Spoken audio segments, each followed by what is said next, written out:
got that from the scriptures. His inspiration is in everything. All right? Like, even the fact that, like the brother brought up the curse, the fact that you have motherfuckers broken in the noonday, that's because of him. Because he said it was going to be a curse. All right? Like, you got motherfuckers that be trying to be extra and be special. You know what I'm saying? Like, I'm that dude because I don't believe in the Most High. I got my own way of thinking, or like, no, man. Like, you thinking your own way is part of his inspiration, man. All right, because his inspiration is the word. All right, the scriptures. This verse 9. It says, "Woe unto him that striveth with his maker." Woe unto him that striveth with his maker. When you calling yourself an Egyptologist, when you talking about let's go back to Africa, when you voting for Trump or voting for Hillary, when you not keeping the law, statutes, and commandments, when you not doing your duty as a man, all right, not fearing the Most High. He asked where his fear was at. If I be a father, if I be a master, where's my fear? You know what I'm saying? But y'all don't give the Most High that reverence because he ain't busting your ass. Alright? It says we have fathers of the flesh, so we not give utterance to the Father of spirits and live. He's the Father of everything, man. You know, like you got the Most High is that's a hell of a power, brother. To put that spirit on the nigga, like, man, I ain't gonna serve the Most High because this, that. Man, fuck that. Hey, what did you say? That scripture you brought up the other day, I believe is in Romans. The things that happen to us, should that take us from the love of the Most High? Should that take us from the Most High? Yeah. Fuck no, man. Nothing come. Nothing comes from nothing, man. You gotta sit and extrapolate. You gotta put all pieces together. Nothing comes from nothing, man. You can start from the most basic thing upon earth. Or who created that? Okay, who created that? This and this and that. And it always gets back to the Lord, man. Every time. Don't matter what it is. Always goes back to the Heavenly Father, man. That's why I don't even get mad at atheists no more. I fuck with them. You know? So I'm gonna fuck with you now because you're stupid, man. You know? That was all you want to get that one. Yeah. Like the brother said, he heard somebody say they don't believe in the Most High because they people's got cancer. And I heard somebody say they don't believe in the Most High because he took their mind. Like, people die. That's part of life. Like, what do you mean? You can't. That should be the reason why you believe in him. You know what I'm saying? That's the whole reason, because you can't control life and death, man. Okay, you can have the healthiest motherfucker on earth, but if the Lord ready for him to come upstairs, then he gotta come upstairs.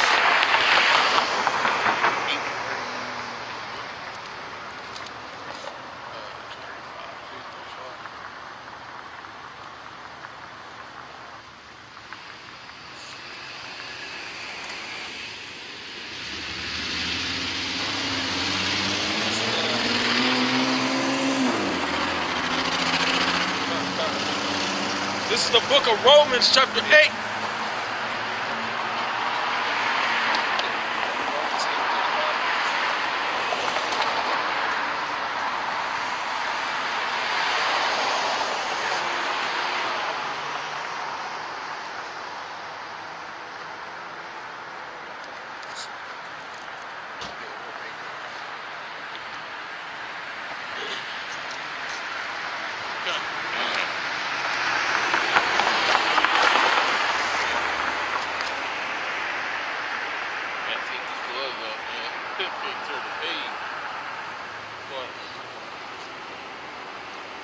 Romans chapter 8, verse 35.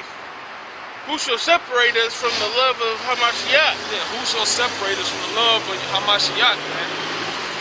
That's plain and simple. Go ahead.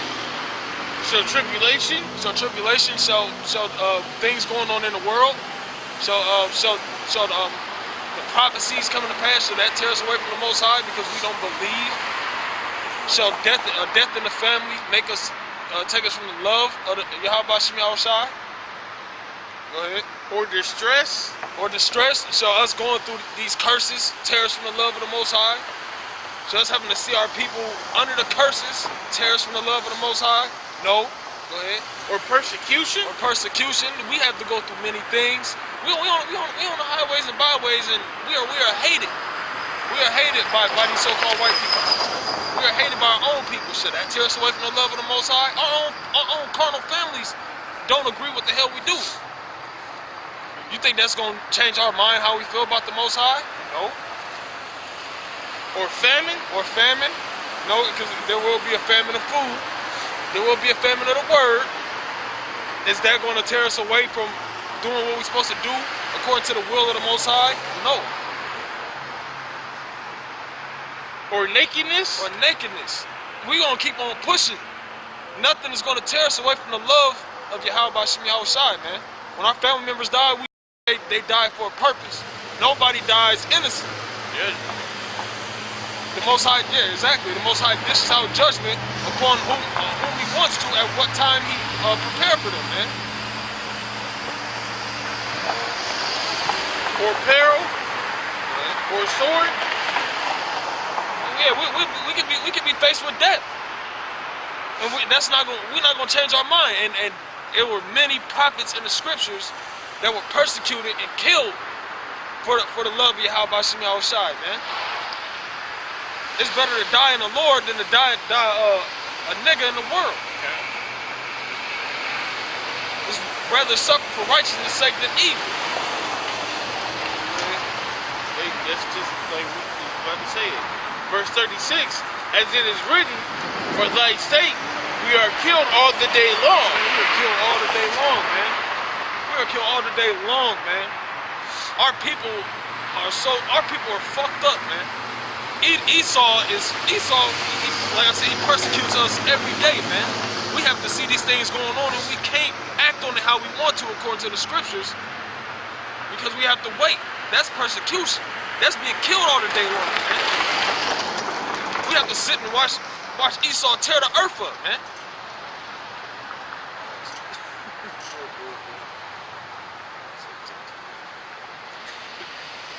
Yeah, but nothing is going to tear us away from doing what we have to do according to the Lord, man.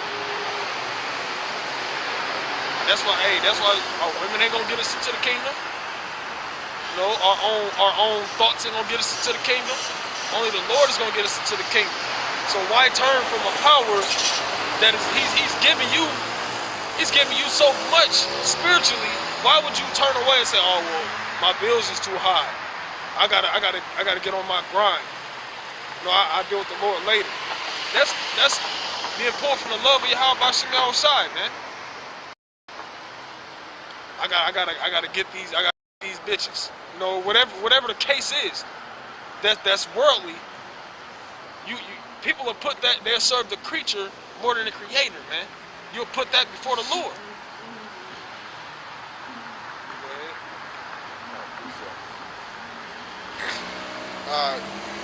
Ecclesiastes chapter 2 verse 10 says, look at the generations of old and see, did ever any trust in the Lord and was confounded? Did ever any trust in the Lord was confounded? Did ever any put their life on the line for the Lord? Making sacrifices for the Lord. And they're like, man, well, the Lord ain't coming through. No, the men that sacrificed their lives and put everything on the line for Yahweh Bashim Yahushai and trusted in His word, trusted in His Son, trusted in His name, they were never confounded, man. They died spiritual men in the Lord, man. They were never confounded. That's why we put our all into this, man, because we believe the scriptures. We believe we give our lives up for Yahweh Bashim Yahushai. He gonna come through. Even if he don't come through how you want him to right away, man, he gonna do his thing. Have patience. He ain't gonna bring you in this and then say fuck you unless you was born to be a wicked nigga. But for the most part, no. Period. He don't confound those that put their trust in him. Holy, man. Or did any abide in his fear and was forsaken? Or whom did he ever despise that called upon him? For the Lord is full of compassion and mercy, long suffering, and very pitiful and forgiveth sins and saveth in time of affliction. Yeah, because the things we going through, you don't think the Most High set these times up for us? You don't think He see what we going through? With the things we have to suffer being a part of this knowledge. We suffer. Basically, if you call on the Lord, He got you. There's no way that you're going to call on the Lord and it's like, man, I don't know if I want to take this route. Because it says, woe unto the sinner that goeth two ways, like right after that. Basically, when you got faith, you're head first. You always into your egg. All your eggs are in that basket. You know, so it's not like half and half with it, man. And there's nobody that ever trusted the Lord and was confounded. Even if you so-called died on this side, He said the dead shall rise first. So it's automatically a win-win in that situation, you know. Sorry. You got it, man. You got it. It's kind of at the top of the end. 2nd Ezra 14 and 25. And come hither, and I shall light a candle of understanding in thy heart, which shall not be put out to the things we perform, which thou shalt begin to write. Yeah, so the Most High gave that inspiration, and He said, basically that inspiration ain't gonna stop until you finish writing everything you're supposed to write, man. So it ain't like you wrote the book of Hebrews and like, I'm gonna just take the last chapter out because I don't think that the Spirit was on me at that time. You know? But in this case, they was rewriting the books of the Bible, man. Okay? Go ahead. Said, then when I forth, as he commanded, and gathered all the people together and said, hear these words of Israel. Jump down to 38. 2nd Ezra 14 and 38. And the next day, behold, a voice called me, saying, Ezra, open thy mouth and drink that I give thee to drink. Then opened I my mouth, and behold, he reached me a full cup, which was full as it were with water, but the color of it was like fire. And I took it and drank, and when I drunk of it, my heart uttered understanding, and wisdom grew in my breast, for my spirit strengthened my memory. Yeah, the Most High was giving him the truth, man. He put the truth in him, and it sounds like fire, man. Okay? Like you said, talking go over earlier in the chapter, right quick, just a couple verses. It says, 2nd Ezra 14 and 17, it says, for look how much the world shall be weaker from age, so much the more shall evils increase upon them that dwell therein. For the truth is fled far away, and leasing hard at hand. For now hasteneth the vision to come which thou hast seen. And that's why he set the tone. He's telling you why the Lord is breathing this fire into him, because the truth is set far away. So now he breathed that life into him, and then he started getting knowledge and understanding. He started giving him the ways again, man. Because it goes all the way back to Adam. When the Most High breathed the breath of life into Adam, he was walking with him and supping with him and telling him the do's and don'ts in life. That's why that's why Cain and Abel knew what the sacrifice, man. Because the Most High was breathing the breath of life into him, man. He was conspiring with him. If you want to put it in other terms, man. They was breathing together, man. You know? 2nd Ezra 14:41, and my mouth was open and shut no more. The highest gave understanding unto the 5 men, and they wrote the wonderful visions of the night that were told, which they knew not. And they sat 40 days, and they wrote in the day, and at night they ate bread. As for me, I spake in the day, and held not my tongue by night. In the 40 days they wrote 204 books. And they were on it.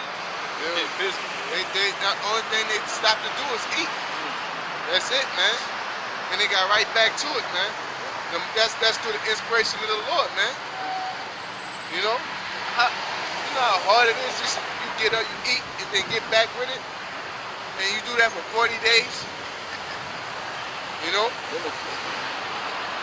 Because of course, people rest at night, man.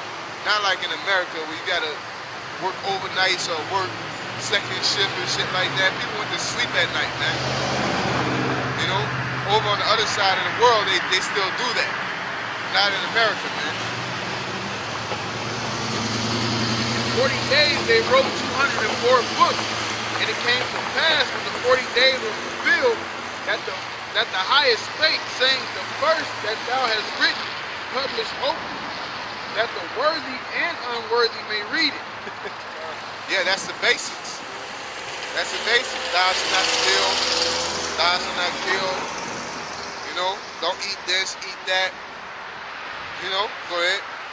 But keep the 70 last, that thou mayest deliver them only to such as be wise among the people. That's the elect. So the Lord, he reserved the secrets, and he revealed the secrets unto his servants, the prophets, which is the 144,000, man. You know, so, and that's that's us, man, delivering it to the people, man. And that's how you know the Most High is dealing with the apostles, because you can tell the inspiration of the Most High is on them, man. How can they figure out all these revelations, man? You know, they're not just pulling that shit out their ass or just having epiphanies, man. The Most High is supping with them and putting the spirit of inspiration on them to preach the word in truth and sincerity, man. Even the mysteries.